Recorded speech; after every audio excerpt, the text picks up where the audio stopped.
e kësaj krize. Pra, Fatos Nano në një intervistë surprizë në televizionin Klan, më pas Fatos Nano në një tur mediatik dhe popullor të barazveshur me një emocion, dhe pyetja gjithë është pse tani zoti Nano? Pse tani dhe ku ishit kur opozita artikulonte po thuaj akuza të ngjashme në një farë mënyre, apo ku ishit kur në krah ishit Ilir Metën, apo Anastasa Angjelin, apo Luanaj Daragën, apo dhe Edi Rama në fushat elektorale? Pse tani, zoti Nano? Pse tani kaq publikisht? Do të ishte një pyetje më afër atij vlerësimi publik apo të ndjeshëm që kanë njerëzit. E them pse tani në publik, sepse Fatos Nano ka 10 vjet që drejton Partinë Socialiste, 4 nga të cilët i ka kaluar në burg, dhe nuk e them për të shtuar doza emocionale në debatën e sotshëm të gjë, por edhe nga burgu kam bërë të njëjtën detyrë.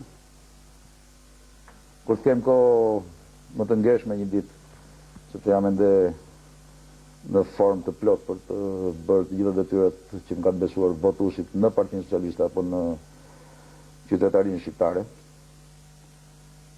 do të botoj letrat e arkivit tim politik, ku shfaqen pothuajse të njëjtat shqetësime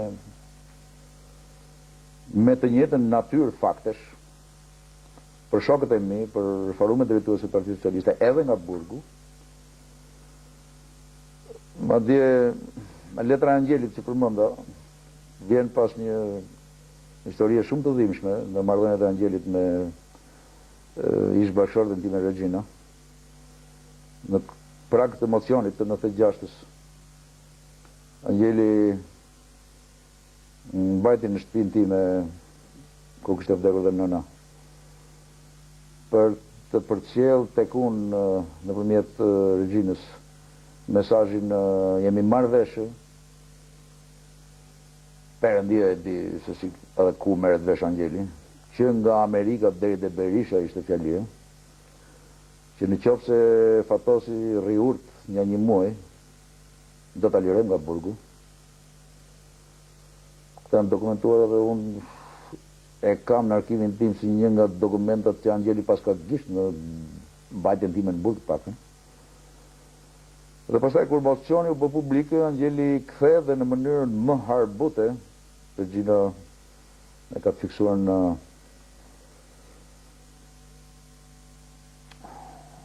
rekordin e saj të vuajtjeve të burgut të fakt. I thotë, nuk na dëgjoj, foli publikisht, jemi pse tani, kaq publikisht. Mocioni imi ishte një parathënie e gjitha këtyre që po them sot.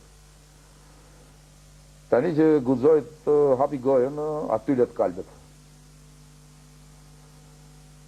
Atëherë nuk jam këtu për të parë ëndra që Angjeli, që ato Saliut që Angjeli bashkëpunon, nuk e di, me shovinistët grek apo me botën e krimit. Por Angjeli, Meta kanë kohë që janë bashkë dhe në gjithë periudhë Meta shëtiste me Monikën te xhamllëku i plazhit, tani plazhi për shkak të privatizimeve të favorshme ka lokale shumë më të mira. Dhe bisedonin gjëre gjatë me Gazideten në prani të pedagogëve të tjerë të matematikës fakultetit ekonomik, për shembull. Dhe të gjitha këto më çojnë tek përballimi me Kurajo i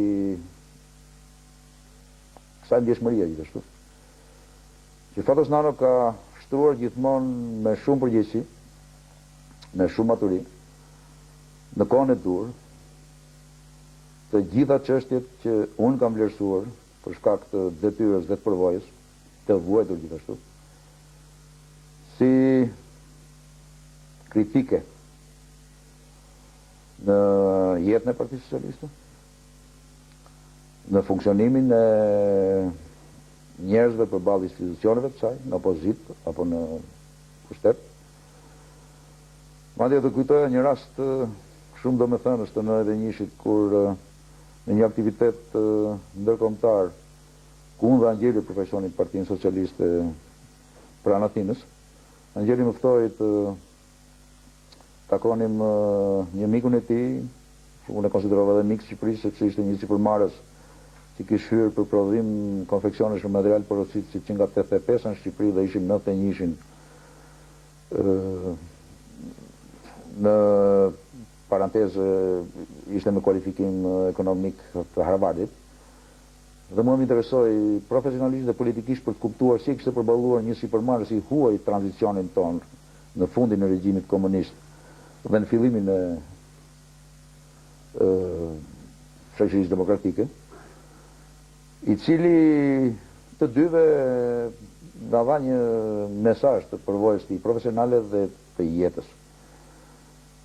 Anastase kanë fjalën për Spirogjinin, që u detyruat largohet në vitet e Berishës nga Shqipëria përfundimisht, për shkak të kësaj makotërie që shëtit nga njëra qeveri në tjetrën, dhe s'po na i gjithë qafën në Shqipëri. Në dha një mesazh të përvojës së tij profesionale dhe jetësore. Shqipëria bëhet me 12 veta, natyrisht simbolika e apostujve, po bëhet fjalë për 12 njerëz të përgjegjshëm përballë ligjit dhe zgjedhësve, të cilët do të mund të ndërtonin një administratë shtetërore të shtetit së drejtës, dhe do të administronin me shumë ndershmëri dhe përgjegjësi përballë votuesve dhe ligjit resurset kombëtare. Dhe unë e ngasmoj për t'i thënë Anastasi që zëvendës ministri i financave në qeverinë e stabilitetit në kohë. I them, ja ky është një nga 12 bashkëpunëtorët e mi. Banoni shkretin në 50 metra katror në një apartament në katë të parë në rrugën Ali Demi, apo jo Anastas. Ka 2 fëmijë të vegjël, të cilët kur kthehet babi nga puna i kërkojnë koko, dhe koko i tha akullore, dhe akullore ishte 500 lek atëre. Dhe në sa që kështë rrogën vetëm 70.000 lek të vjetra flasin. Që ku ta mbaj mendin këtu, te ligji, te detyra, te shërbimi, te sakrifica, te kalamajt, te shtëpia me 50 metra katror ku gatuan në banjo, apo te ndonjë gjë tjetër. Dhe në sasi idhet në mënyrë më naive, ka qenë gjithmonë një djalë i sinqertë në marrëdhënie shoqërore, dhe thotë, ka drejt kryetari, nuk del, thotë. Dhe në atë moment greku nga Harvardi thotë, në qoftë se ju nuk kuptoni që duke zbatuar ligjin dhe duke ju përkushtuar profesionalisht detyrës, mund të pasuroheni në mënyrë më të qëndrueshme dhe të ndershme se sa hajdutët apo se sa ata që kthejnë postin me qëllim pasurimi, atëherë Shqipëria s'ka të ardhme e ju. Pse po i them këto gjëra? Sepse edhe në KPD-n ku u votua për të përzgjedhur kryeministin Neta, sërish, u bëra fjalë për ballafaqimin midis dy moraleve. Të atij që shërben nëpërmjet ligjit për qytetarët dhe atij që e vë pushtetin në shërbim të interesave private apo të xhepave të funksionarëve shtetëror.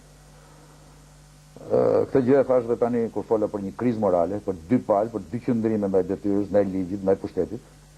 Dhe Fatosnana nuk po flet për herë të parë. Fatosnana përfundimisht për t'u shmangur burgut të ri politik të izolimit në forume të blera badjava, flas për në votën masive. Më vjen keq për kolegët e mi që janë zgjedhur të përfaqësojnë në vendimarrje të rëndësishme strategjike për fatet e vendit Partinë e Maçorancës, Partinë Socialiste që votohet për herë të dytë në mënyrë unikale, të cilët kërkojnë me mbledhje kryesisht ajo ku nuk u shmanga,